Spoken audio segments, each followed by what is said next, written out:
much for joining us this evening. I'm so glad that you're able to spend this evening with us, and hopefully this should only take about 30 to 45 minutes, and then we'll stop for some Q&A, and at that time I'll stop the recording so everyone can turn their cameras back on. I'll go ahead and share my screen because you're not here to talk to me, you're actually here to learn about this really awesome funding opportunity that we have through the Center for Advancement of Science and Space.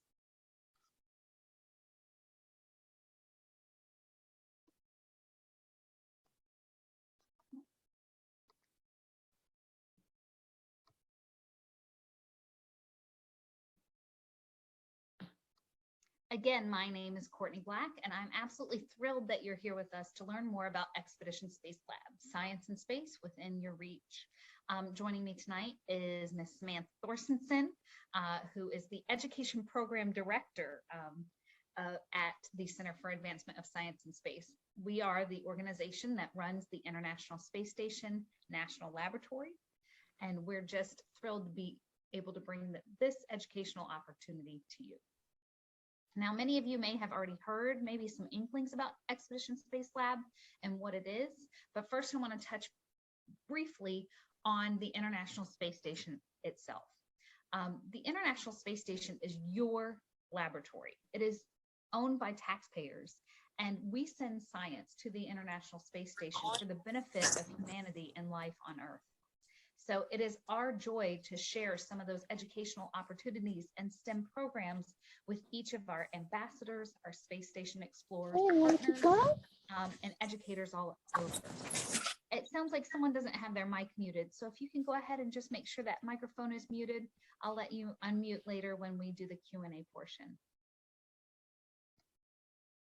So what is Expedition Space Lab? Well, when we started thinking about what do teachers really need, we figured out that they really want access to highly engaging activities and lessons that are easy to implement, because we know that educators are overburdened these days. There is more than enough on their plate. So what can we help to lighten their load, give them some low-hanging fruit? And we came up with the idea of Expedition Space Lab, which is in essence a tool. It's a repository of resources like videos, articles, information, and lessons that you can search by elementary, middle, and high school. So we know that those are kind of the three main categories. We know that there are some higher ed, but we felt like this particular tool was going to be targeted just to those K-12 educators and students. You can click on any of these subject areas and it will take you to a matrix which has various missions. And the missions are broken up into four main categories: Earth and Space Sciences, Engineering and Technology, Life Sciences, and Physical Sciences. So when you type or when you hit any one of these missions, it will take you to the individual mission on matter in space, or energy in space, or living in space. Now, all of this that I've talked to you about so far is absolutely free. But that's not why you're here tonight. You're here to learn about the $10,000 that we will be sponsoring one school or educational organization to implement their own space lab. Now, what do you think? What would that space lab look like? Really, the sky's the limit. We have at our fingertips a repository of wonderful partners that have not only programs, but technology and other equipment that you can put into your space lab. So if you think about it, maybe you've always wanted to participate in CanSat and you want to send up a CanSat. You could use your funding for that, or perhaps Quest for Space, or maybe you want to work with Genes in Space and work on electrophoresis and the mini PCR, and you want to buy some mini PCR machines, or perhaps you want to utilize some of the resources from Growing Beyond Earth and you want your own ISS Grow Lab, or perhaps an ISS above in order to track where the ISS is and learn more about the crew and get some stunning imagery live from the International Space Station. Those are things that are all open to you, but you're not limited to just those things. Basically, If you can justify it in your budget, you'll be considered. Now there is only one. Oh, hold on, we are missing some things. Let me get out of here because I want to actually take you to the website itself, because the funding portion is really kind of what we're focusing on this evening. If you go to ISS National Lab / education expedition - space lab funding, it will take you to this page here. So I'm going to start at our main page,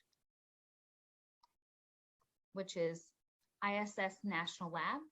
And I'm going to go ahead and highlight this and put it in the chat. So if you would like, you're welcome to explore this as I am talking about it. So when you come to this main page, it's going to look exactly like it looked in the PowerPoint, where gravity won't hold you back. A little bit of information, and you can click on any one of these to take you to the matrix of missions for each grade level. And at right below. What? Yeah, it's this science webinar thing that I.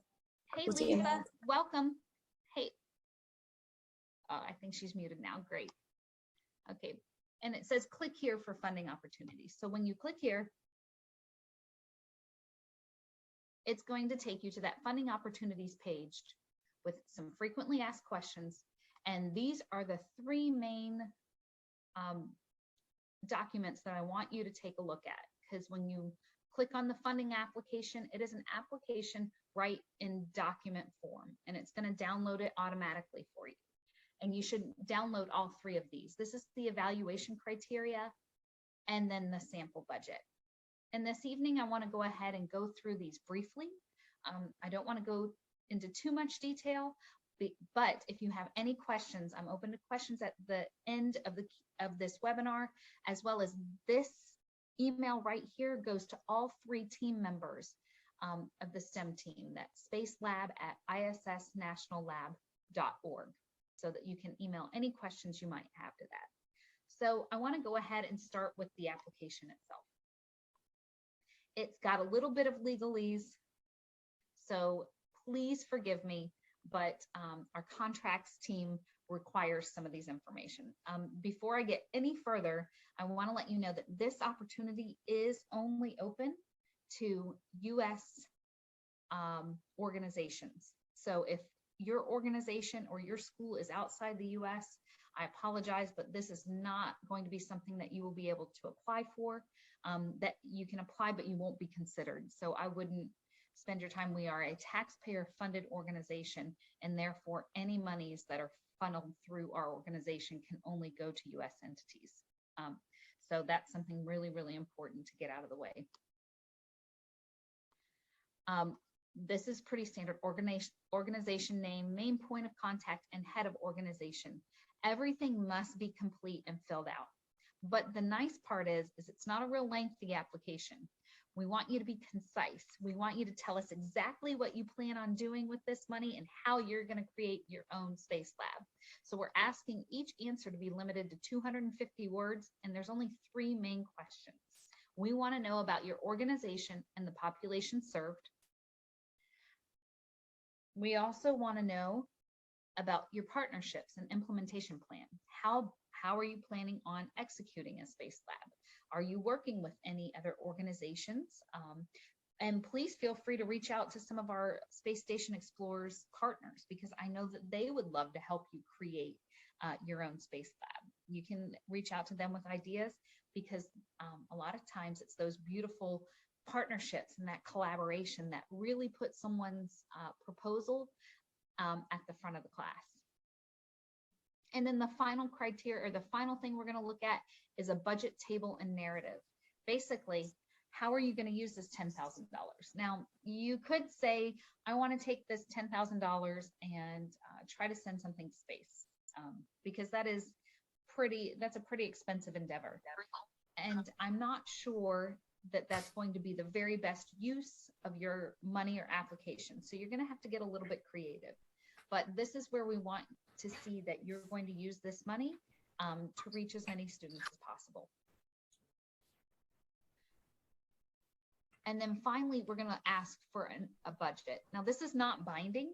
This is basically just saying, I've done my homework. I know that if I want an exo lab, and Ted's on here, of course, and I hope he doesn't. I believe the last quote he gave me was almost $500 for an exo lab. And I know that every time that they have more and more teachers participate, they can bring the cost down. But right now, I believe it's like $500. Maybe you want to buy two. You're going to put exo lab in the first column, the cost, the quantity, and your total cost. We just want to see how are you allocating these funds. And then finally, these are some important dates to remember, okay? So the application submission window actually opened today. So this is brand new information. Everything just got released. And the informational webinar is what you're participating in right now. And the applications are going to be due April 15th, 2022. You're going to upload those to a special file, and I'll show you that in just a minute. I'm going to send everyone who registered for this webinar a link to these, to exactly where you can find these documents. And then finally, this is just a regular doc, and it is editable. So please feel free to edit this. And this is the only thing you need to submit to apply for the funding. That's it. Can you provide additional documentation, like a letter of support, or if you want to do your budget on a different form, maybe in Excel? Absolutely, you're welcome to do that, but you don't have to. We wanted to make this an easy process. I think that with a little bit of creativity, you can certainly make your application stand out. So excited about that. The next thing I want you to look at is the evaluation criteria. Okay, here we go.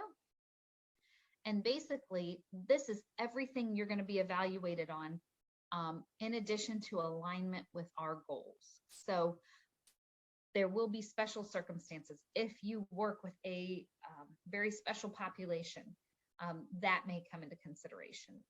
But the main goal, the main criteria we're going to look at is the number of students served. If you only reach 5 students, that's okay, still apply, because you may reach 5 of the most underserved students in the whole United States. So I think that that's important to recognize within your proposal. If you reach 800 students, great.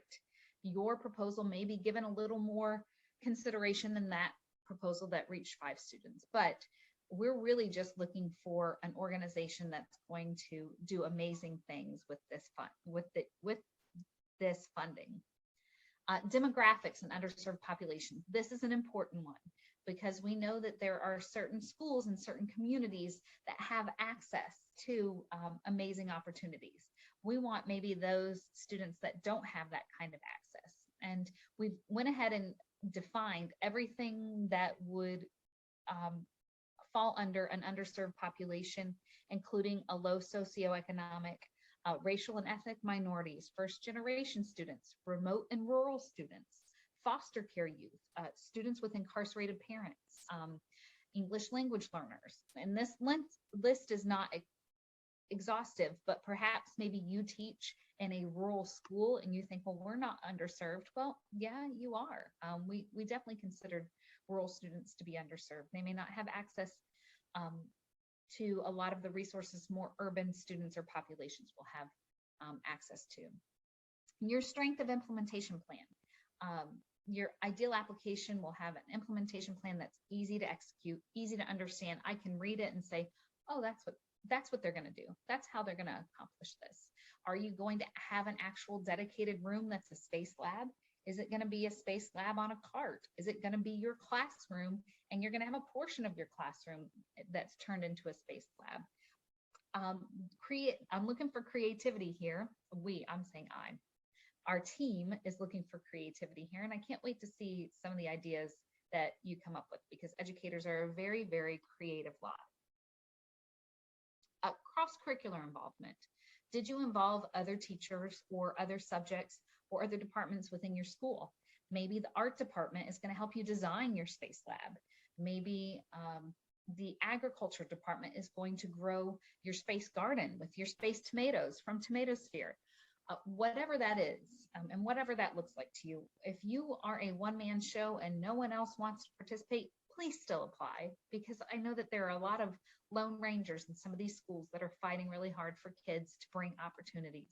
I would encourage you to try to solicit support from some other departments or educators, but I don't want you to not apply because maybe you don't meet every single category. So, community involvement or partner organizations. Reach out to the people in your community. That's the best way to get some in-kind support, whether it's through volunteer or funding or even supplies. So try to incorporate some part of your community or get some partner organizations involved. The completed budget. It needs to be complete. It needs to make sense. Make sure that you've double checked it and check your pricing, because we are providing a sample budget, but the prices are not necessarily accurate because prices will fluctuate. So the sample budget is just to give you an idea of the types of things you can spend money on, but not necessarily this is an accurate budget. Career exploration. What kind of careers would this possibly inspire your students to pursue? It doesn't necessarily have to be a space career. It can be a general STEM career, or maybe it's going to be focus on the arts. The sky's the limit. We are not putting hard and fast rules that it must be a STEM organization with a STEM component. We are saying that, yes, those that focus on STEM will definitely get extra consideration, but if you have a phenomenal proposal at an art school because you want to bring space education to your art school, then we're excited to hear what you have in mind. Okay, the last document is going to be the sample budget. So, like I stated before, and especially since there are some of our partners on this webinar, I may have used dated pricing, so I hope they don't yell at me. However, this is more just for the types of things that you can use it for. I have a teacher stipend on here because we know that to implement something of this nature, it may require a lot of extra hours and work. We would look to you to provide the hourly rate and then how many hours, and then come up with some sort of teacher stipend to implement it. That is acceptable, but just keep in mind that we really want a majority of the funds to focus on equipment or programs for students. Professional development or conference. Again, you're more than welcome. I know that a lot of us get our cup filled at these conferences and get ideas from professional development. So we are happy to consider that.